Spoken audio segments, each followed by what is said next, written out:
Hey there, welcome to a special episode of the Around Pickens podcast. I'm Grant Parker, and I'm joined in the studio today by Chairman Kris Stancil. At the time that we're recording, about a week ago, we had tax assessments go out, which generated some discussion like it does every year. But that discussion wasn't just about how some people had higher assessments than normal, sometimes significantly higher than last year, but there's also some speculation on what role the government plays in that. And it's just sort of apparent to a lot of us here that there's some misinformation or maybe some misunderstanding about how the tax system works here in Georgia. So Kris has come on to just sort of help set the record straight on some of that. So it's obviously a big topic. You could say a million things about taxes, but it is. This could be a very long podcast. It might be. I just like to, I guess it's a basic question, but can you give us an idea of maybe just who's responsible for what when it comes to taxes? Yeah.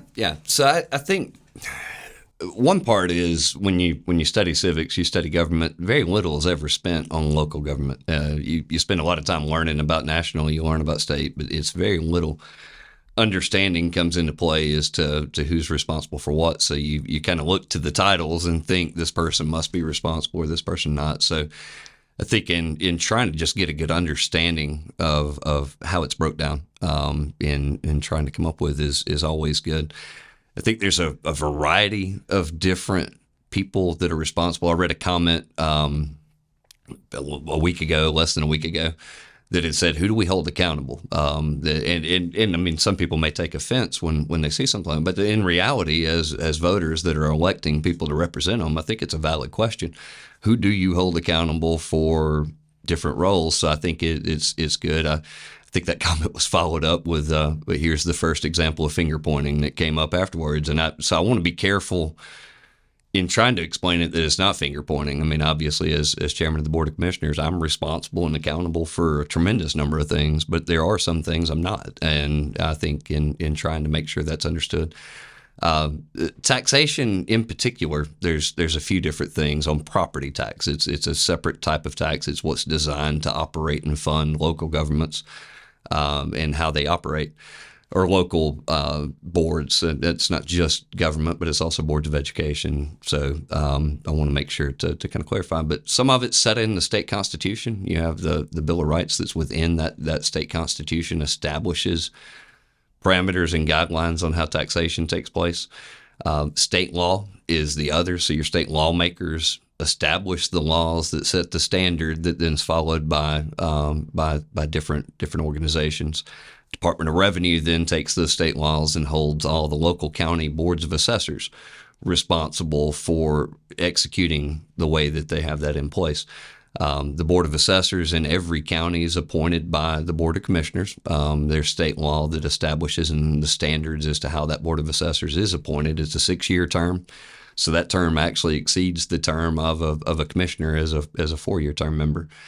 It also says that those members are to remain and can only be removed in situations where there's cause. So basically, if they commit a crime or if they do something egregious, there could be a removal there. So there's law set up on how the Board of Assessors is established, and then that's the one board that we appoint to. They're then required to get a certain number of hours of training and understanding for what their role and their responsibility is.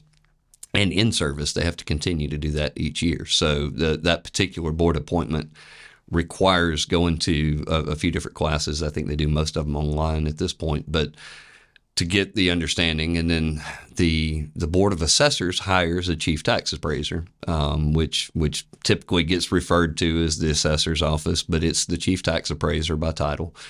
And then the chief tax appraiser hires the staff necessary to go out and complete the assessments. So you have that side of things in terms of how the assessments are completed and their role in doing that. And it's defined by state law as to how they're supposed to do it, how often they're supposed to do it. A lot of different things like that are in the state law. But they work specifically for the Board of Assessors, not for the Board of Commissioners. And I think the state did a good job in trying to separate those powers, because you don't want the same group assessing the value of the property that then is the group that's setting the millage rate on the property, because it creates the opportunity for problems. So I think they did a good job in separating that information out. But one of the standards, and it's the definition in state law, is that it's to be appraised at fair market value. And they even define fair market value as what a reasonable person would realistically expect to be able to sell or buy that property. And so what the market drives. And so our current law, and the reason I'm saying current, I think as we go further in, we'll talk a little bit about what the state lawmakers are doing for the future to try to shift and adjust this. But under our current state law, each parcel is supposed to be appraised at fair market value, and then that's supposed to be reevaluated on a regular process. The problem, not just in Pickens County and probably not just in Georgia, I mean, you're seeing this all over, but especially in the Southeast and in areas that are in close proximity to the cities, is market value has gone through the roof. A house that used to cost $150,000 now costs $350,000. And if you ever look at a graph chart of fair market value, it's the reason real estate's always considered to be your best investments, because it trends up. I mean, over any 7-year period that you look from when data was collected, it increases. In the last 7 years, it's increased dramatically. People are paying way more for property, and people are selling property for way more than what they were 7 years ago. So if you bought your house at the low end, then you've gained in value tremendous amounts when that's through there. So I think that's what's affected a significant amount of when they do the reappraisals. Another is some people weren't appraised for a long period of time. There was a long gap from the last appraisal to the current appraisal. So there was a lot of years of change that took place in there. And that's why there's the appeals process that's put in place. The Board of Assessors sends out the assessment notice, and that assessment notice shows what they valued your property at, and then the 40% number of that value is what you would be taxed at. One of the things that's currently shows up on that assessment notice, which is what makes people kind of misunderstand it as a bill, is it shows a dollar amount that if the millage rate were not to change at all from what it was last year, this would be your tax. And that's where a lot of concern pops in, because that's before factoring in any kind of rollback or any kind of anything that comes into play. This year was unique in that number being on there because in 23, on the tax bills in 23, the state of Georgia issued basically a credit where every property owner was able to get that credit. So everybody's tax bill last year was received, and it actually included that roughly $500 discount on your property taxes. Well, if you look at what you paid last year and you look at what you're assessed at this year, that $500 is no longer there. So everybody sees that $500 increase that had nothing to do with your property valuation this year versus last year. It was just because it was a one-time credit issued by the state that came in on your tax bills last year. So everybody got that last year. They don't get it this year because it was a one-time thing that the state did. But then when you kind of look at looking at the comment of who do we hold accountable, that's how the values are appraised and set in the current situation. And that's what goes out. People then appeal. There's that 45-day window of being able to go through an appeal. I think August 1st was the deadline for people to come to in writing file their appeal. They're heard, and then the final digest is actually calculated after those appeals have taken place. And then that final digest gets sent over to the tax commissioner's office, who's responsible for collection of taxes. They enter it into the system and send it to the elected governments, including the Pickens County Board of Commissioners, the Board of Education, the City of Jasper, City of Nelson, Town of Talking Rock. All of those then receive that digest information. That's what they use to then calculate setting their millage rates for what's there. So at that point in time, the Board of Commissioners then takes that total digest number, looks at the millage rate, looks at what that changes in terms of what the collection would be in establishing that millage rate. Board of Education does the same thing. They look at their budget, they look at what that digest information produces, and then they set their millage rate. And I think that one's another one that creates a lot of confusion. The Board of Education sets the school millage rate. The state law then requires them to send it to the county, and at the time that the county sets the county millage rate, we have to then vote to include both together for the tax bill because it's a tax bill. So it looks like the Board of Commissioners is approving the school's millage rate, and it's just because the state law requires that to be done in that setting because it is the total tax bill that goes out. We have no authority to change their millage rate in any way, shape, or fashion. That's 100% on the shoulders of the Board of Education. They send it over to us. We approve our millage rate. Then we approve the total millage rate, which is taking theirs and ours, combining them together, and then they're sent out. Each municipality then sets theirs, and then they send out their tax bill. I think that Jasper sends theirs out separate, so it's a separate tax bill. Nelson and Talking Rock are both sent out through the tax commissioner's office so that they're kind of billed together. So that kind of gives an understanding of how that goes through. I mean, currently right now, Pickens is at 7.39 mills for the last year's tax bill.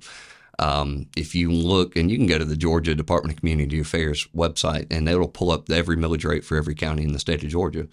We're in the lowest 11%, meaning 89% of counties in the state of Georgia have a higher millage rate than Pickens. We're significantly lower than quite a few counties.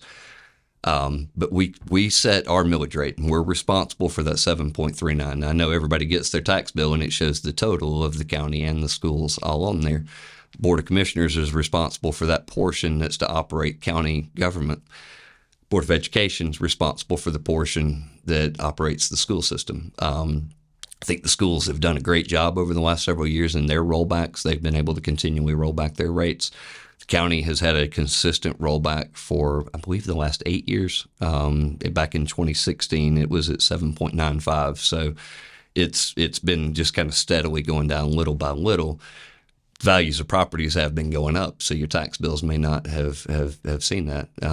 So I think that in trying to frame that question around the comment of who do we hold accountable, there's a variety of different people depending on which thing you're upset about. And I think that's the ultimate. I mean, everybody, when they get, there's nothing more controversial than taxes, and we know that. And we know every year when this goes out that's coming. And I think last year we produced a video with the assessor's office that you worked on that I think would be a good value to put a note in our show notes today to kind of link to it. It explains the process of how that takes place, because it explains it from the perspective of the assessor's office who does work on that.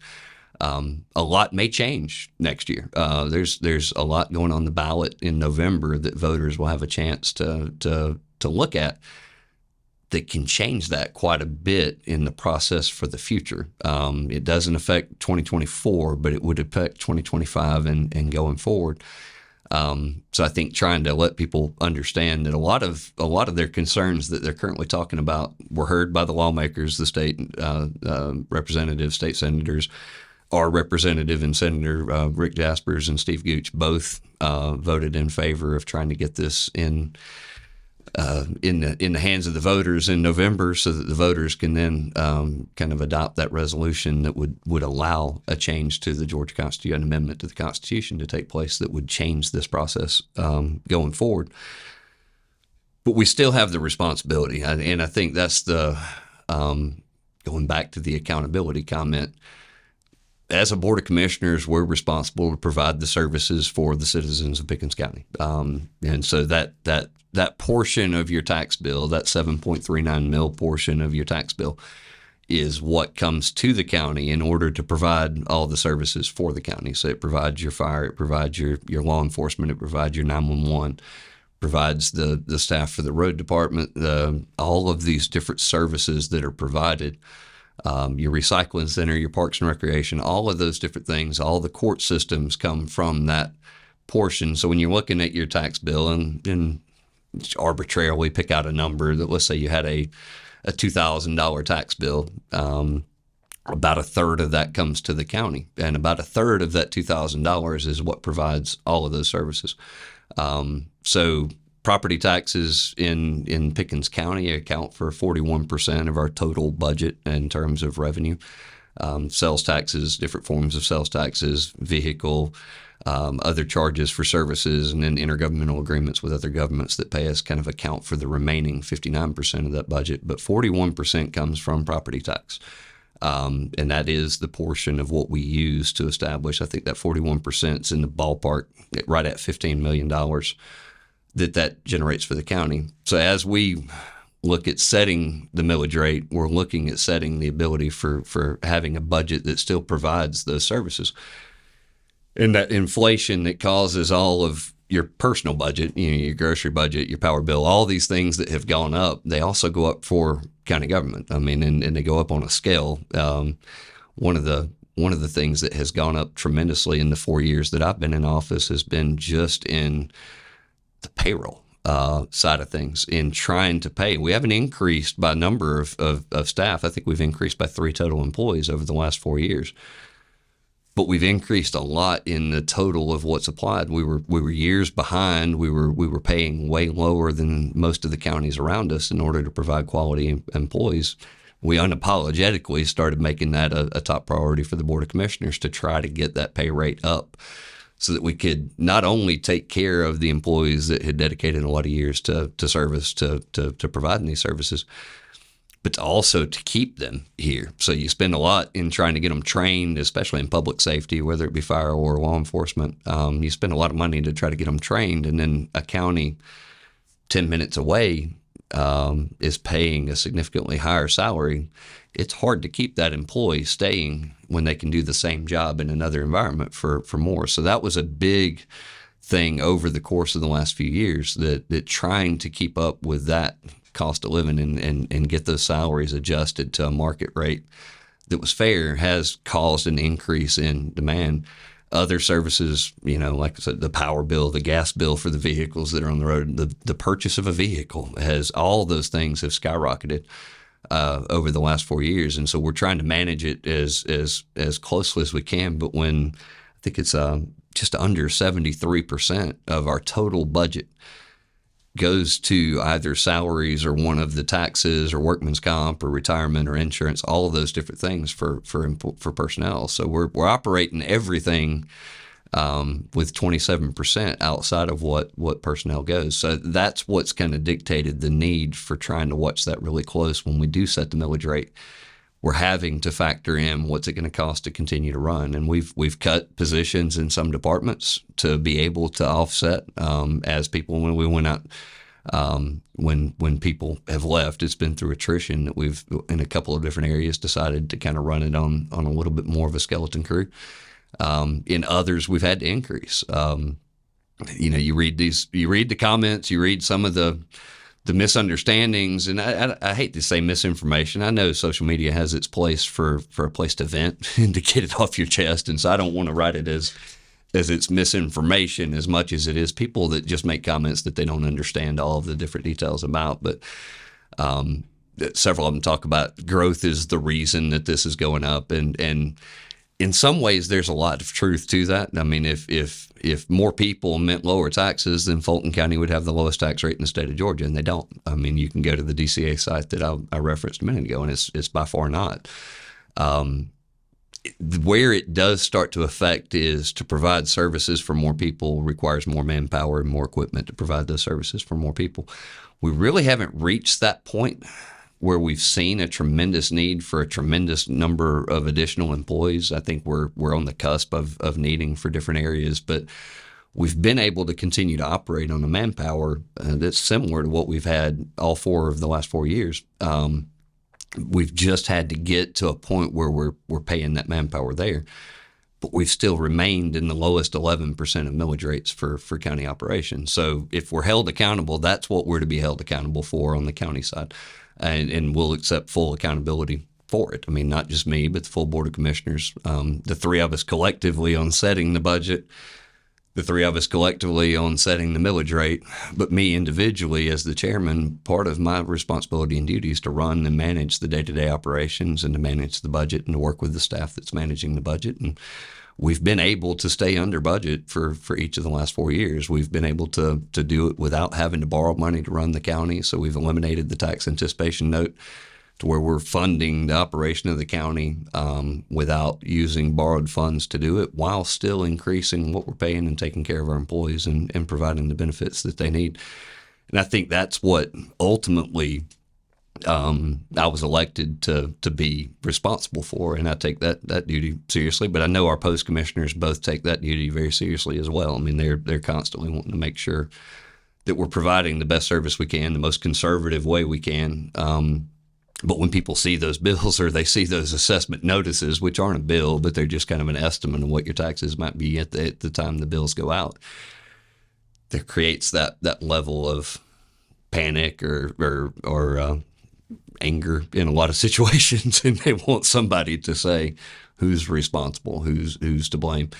And so I think it's important. Now, do we engage in trying to reply and respond to every comment? One, I don't have the time. There's too many of them to try to constantly do it if I'm going to run the county and go through. But I do think people deserve to be informed. They deserve to know what is going on. And I think that's why that's a very valid question in my take. And I know I've kind of rambled a lot on question one, but I think that probably narrowed down some of the other questions you may have had in going through. Yeah, no, it definitely did. A lot of information in that. I guess just sort of to summarize what you were saying, when it comes to responsibility, when people are looking at their tax note, it comes from work between a lot of offices, the tax assessors board, the tax commissioner, and then of course the board, your board as well. And the other authorities, be it the school or be it municipalities, they have their own process as well. So all of that comes together to inform what it is at the end of the day. It does, and I know we hear a lot of comments on certain people should be exempt from certain. I mean, and I understand it completely because a lot of counties have implemented those things, and that's where I think understanding who to hold responsible for becomes important. And if someone is wanting a school tax exemption, that's a school board of education topic that's to be took up with the board of education. That's not a board of commissioners.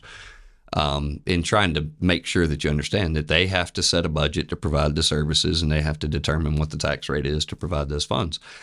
So that is a challenge that they're faced with hearing, and I think we're all empathetic 100% to the comments as they come through. But it becomes reaching out to the people that have the authority to make the change that people are hoping to see, or offering suggestions or solutions. In that category is very good. And then, with us, we hold public hearings, we hold public meetings on our budget, we hold public gather. I mean, we do what we can to try to make sure it's recorded, it's posted on our website under the finance page. There's a reports tab that shows all the past year's budgets, the audit reports, the 5-year millage rate, to where you can see the trends that go down. We do our best to try to remain transparent, but there's only so many forms of opportunities to get that information out to the public. So I always encourage being engaged citizen, show up, ask questions, be heard, and that probably most elected officials try to steer away, because it does create an uncomfortable moment from time to time. But then we know. And we can explain, what we're responsible for. People talk about the Board of Commissioners are approving A, B, C, and D, and the examples that I see, the vast majority of them aren't in Pickens County. They don't in unincorporated Pickens County. They're in the city of Jasper, so they're being heard by the city of Jasper.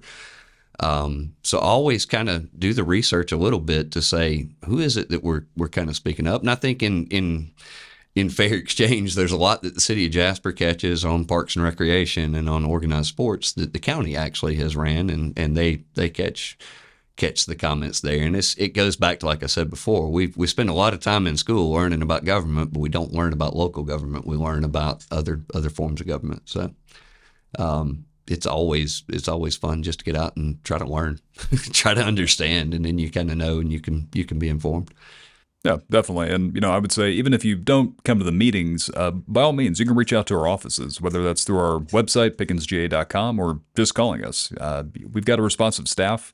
And even if you're not sure who to direct your question to, we'll get you in touch with the right people. So please, don't hesitate to reach out.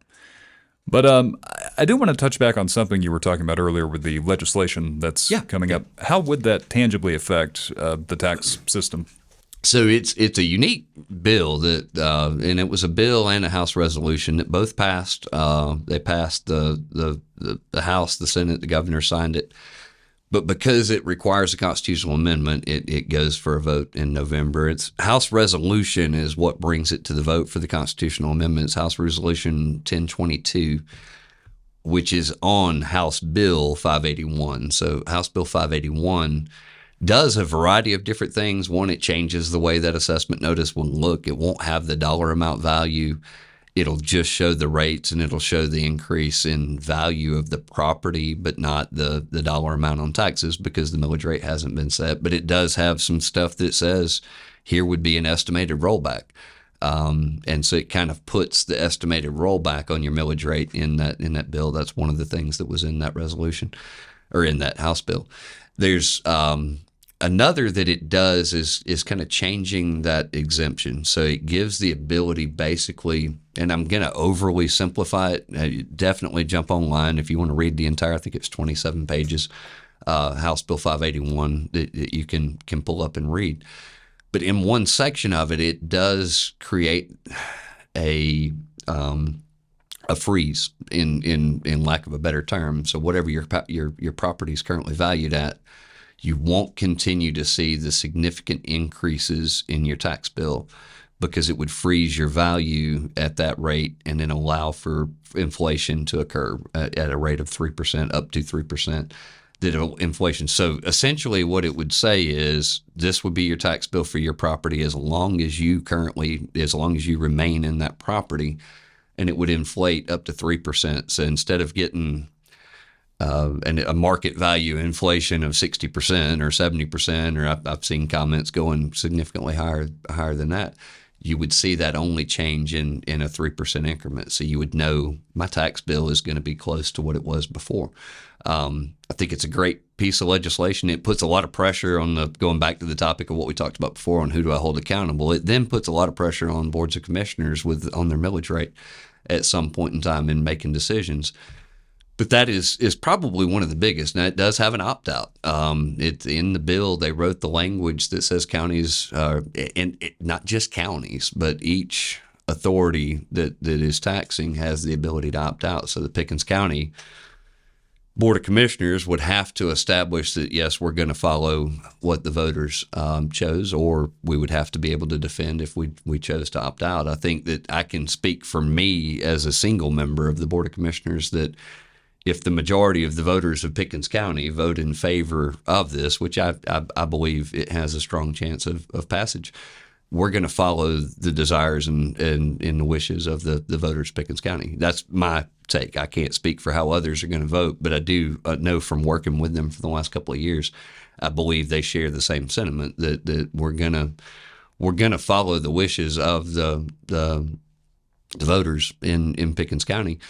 So you'll have that on the ballot in November, and it like I said, it's House Resolution 1022. I know sometimes people are not real good at researching the resolutions that are on the ballot or the constitutional amendments that are on the ballot. I think this one's very important because it does affect your property tax bills for the future. Now, when you sell your home, like if you did turn around and sell your property, then it goes up to the market value at that time. So if this were to be in place right now and your home was worth $200,000, I don't think there's a home worth $200,000. Let's make that a more realistic. Let's say $300,000. But if your home was worth $300,000 now and the market value in 5 years makes your home worth $500,000 and you sold it, well, then that fair market value changes to $500,000 at that point in time. So the new owner would then pay the tax of what it is at fair market value at that point in time. There was a lot of debate back and forth. I think this bill got amended 5 or 6 times. The ACCG, the Association of County Commissioners, the Georgia Municipal Association, they all were working with lawmakers on trying to draft the language in a way that would benefit taxpayers, but also that local governments could still work with and could still manage and maintain. Because if you were to build a new home on your property, that changes what's on the property. So that obviously would change the valuation. So it would be the market value of that new home but then it would hold at that 3% inflation until the point that it's sold. So it gives you the ability to not see these increases continuing to happen if the market continues to rise or continues to fall. So that adjustment, that 3% is both inflation and deflation, so up and down. Over time, there's only been short periods of time where it's gone down and then it's steadily rose back up. I think '08 was a good example of when you can look at a trend and see property values decline for a period of about 3 to 4 years, and then you started seeing a steep increase back up, and we've far surpassed where we were at the beginning of that '08 season. So over time, you'll see that kind of continue to ebb and flow, but for the most part, it's steadily staying on an upward trend. So that bill would change this entire system, and instead of your market value changing your tax bill each year, it would be based on what that original market value was set at. So it's definitely got that potential. Well, there's obviously a lot of reasons to vote in November, but I would say if you are a property owner, this is probably one of the most tangible ways you'll be affected by it. So take a look at our description. We'll include a link to that bill, and really try to take the time to read through it. But we've obviously discussed a lot in this. I just want to ask, do you have any concluding thoughts you'd like to give to the taxpaying public here in Pickens? No, one is just to say we understand. I mean, we're all taxpayers as well. We receive tax bills, and our families are receiving those at the same time. And I want to make sure that you understand we come across as sincere and genuine. We understand the concerns, and we understand the questions. We understand the lack of understanding. And we also understand that, if you're on a fixed income, that's a hard thing to factor in and budget for. I wanted to make sure just to come on and kind of explain how and why it is the way it is, not to defend it, not to try to say that I think it's the greatest system in the world by any means. I just want people to actually understand the reasons behind, your board of assessors are following what they're told, and they're graded, and there's state offices that hold them accountable, just like you're holding us accountable as the public. So we get it. We're not trying to be cold. I know government can sometimes feel like it's separate. And I think that's one of the greatest things about a board of commissioners is we live right here in the middle, and we face the voters. I hate to even use the term constituents, but we face the citizens that we represent and serve every day. I mean, I go to eat lunch, I go to church with, I go to the grocery store, anywhere I go, I'm face to face with people that are holding us accountable for what it is. And so I'm perfectly okay with accepting all responsibility for everything that we do. And I want people to understand that is not the purpose of trying to explain this. The purpose is to say there are certain things to hold certain people accountable for. You elect one group to run one thing, you elect another group to run another thing. And my ask would be just to verify the facts before you jump out and kind of make the assumption. I did read a couple of funny comments. I do eventually want to retire and live in my home county and not be hated. Someone had said we don't need to just vote them out of office. We need to run them out of the county. And you read things like that, and there's a little bit of humor, and you also have to understand people are venting and they're getting it off their chest. And I think just getting the understanding out there as to why it is the way it is. And I think that the state lawmakers heard this, and that's why they passed the bill that they passed that'll go before the voters in November to try to make a correction. Is it going to be perfect? Is there going to be hiccups? I'm sure there are going to be issues because it's completely changing the way that the whole system operates. So it's going to take a learning curve for every assessor's office in the state of Georgia. It's going to take a learning curve for every board of commissioners in the state of Georgia. We're all going to have to figure out what this impacts us. What we will commit to do as county government is to be as out front, transparent, as visible as we work through that, so that nobody's kind of caught off board. But we do have the responsibility of running county government, and we have to fund that providing of service. So I think that it's a good opportunity for that general operating budget to be able to continue to operate, and then our capital projects continuing to work with our SPLOST program. I think we've been in conversations about the way T-SPLOST could affect, and we've seen what counties have been able to do to increase paving and increase what they're able to do in different parts of their counties. And over the next year, I think we're going to really start trying to push out information on how do we build up the capital, how do we tremendously make a difference in our roads, how do we tremendously make a difference in our parks without affecting property taxes, with keeping our property taxes held at what they are. And those are exciting. Those are fun to kind of look at and try to come up with how do we do it. I mean, they're challenging, obviously, and it's going to require us working closely with the voters and the public. But I think just in trying to say, give us a chance to explain, give us a chance to listen. We're going to try to work through it. I mean, we won't receive the digest till probably a week or so after it's been the appeal. They'll send it to the tax commissioner, and they take about a week to send it over, and then we'll have a short window of time to study that total digest number to try to prepare a millage rate to then go before and set and approve. School system will have the same situation. They'll have to follow those same guidelines. They won't have the numbers until that same time. So after that August 1st deadline for appeals, then those numbers come, and we begin the work of trying to get that stuff done. So I just thankful for the opportunity to continue to serve and to get us through each one of these seasons for sure. Well, Kris, thank you for coming on. I appreciate you taking the time to talk about it. It is a complicated topic, and we do have a video or two on that. So check the description for this episode. We'll have links to a few of those. But with that said, we're going to wrap up this episode of the Around Pickens podcast. As always, I'm your host, Grant Parker. And I'm Kris Stancil. And we'll see you around.